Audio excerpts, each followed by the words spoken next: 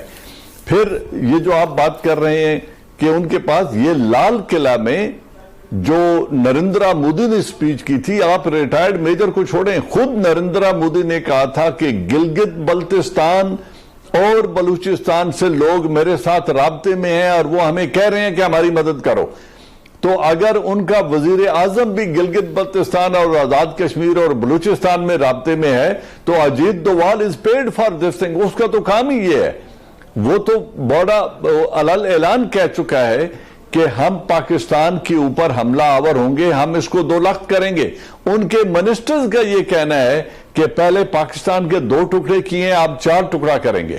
تو اگر ان کے یہ عزائم ان کی حکومت کے ہیں, ان کی لیڈرشپ کے ہیں, اس کو بلا روک ٹوک وہ برملا کہتے ہیں ٹیلی ویژن پہ آ کے, تو ہمیں کس ایویڈنس کا انتظار ہے یا ہم کیا کر رہے ہیں؟ ہم کیوں اس بات سے ہچکچاتے ہیں؟ ہمیں کس بات کا خوف ہے؟ کیا اگر ہم مالی وسائل اور مالی امداد کی طرف دیکھتے رہیں گے تو جنگیں ریزالو سے جیتی جاتی ہیں. جنگ بدر سے لے کے تمام غزوات میں مسلمان رومیوں سے اور پرشین امپائر سے زیادہ طاقتور نہیں تھے اسباب جنگ میں اور مالی اعتبار سے, لیکن انہوں نے وہ جنگیں لڑی اور پرشین امپائر کو تہہ کر دیا. یہ مثال ہمارے پاس دین کی ہے. پھر افغانستان میں دیکھ لیں, جب افغانستان نے یو ایس ایس آر جیسا ملک ان کے ملک میں آیا تھا, دنیا کی کسی فوجی طاقت نے ایک بھی امریکن وہاں جا کے نہیں لڑا, ایک بھی پاکستانی سپاہی وہاں جا کر نہیں لڑا. افغانوں نے خود جنگ لڑی اور روس کو 60,000 لاشیں اٹھا کے وہاں سے جانا پڑا. جس اصول کے تحت دنیا نے افغانوں کی مدد کی تھی, آج انہی UN ریزولوشن کے تحت کشمیریوں کو حق ہے آرمڈ ریزسٹنس کا, اور دنیا پہ فرض ہے بالخصوص عالم اسلام پہ کہ وہ اسی طریقے سے ان کی مدد کریں جس طرح افغانوں کی مدد امریکہ اور ویسٹ نے USSR کے خلاف کی تھی. وہ مدد کے لیے وہاں پہنچ گئے تھے. ہمارے مسلمان آج مسلمانوں کا جینوسائیڈ دیکھتے ہوئے بھی سیاست کر رہے ہیں, اپنے سیاسی مفادات دیکھ رہے ہیں. آج اگر مسلم امہ ان کو یہ کہہ دے کہ آپ مسلمانوں کے خلاف ظلم بند کریں ورنہ آپ کی لیبر کو ہم ملک سے نکال دیں گے, تو اس ویکیوم کو فل کرنے کے لیے انڈونیزیا, بنگلہ دیش اور پاکستان کی لیبر حاضر ہے, موجود ہے. وہ سب کچھ کر سکتے ہیں اور تمام ضرورتیں پوری کر سکتے ہیں عرب ورلڈ کی, لیکن ایک قوت ایمانی چاہیے اس فیصلے کے لیے, اور کلمہ حق کے لیے جرأت پیدا کرنی پڑے گی مسلم امہ کو, اور لیڈ رول پاکستان نے لینا ہے کیونکہ ہم سٹیک ہولڈرز ہیں اس میں. بہت شکریہ آپ کا اعجاز اوان صاحب.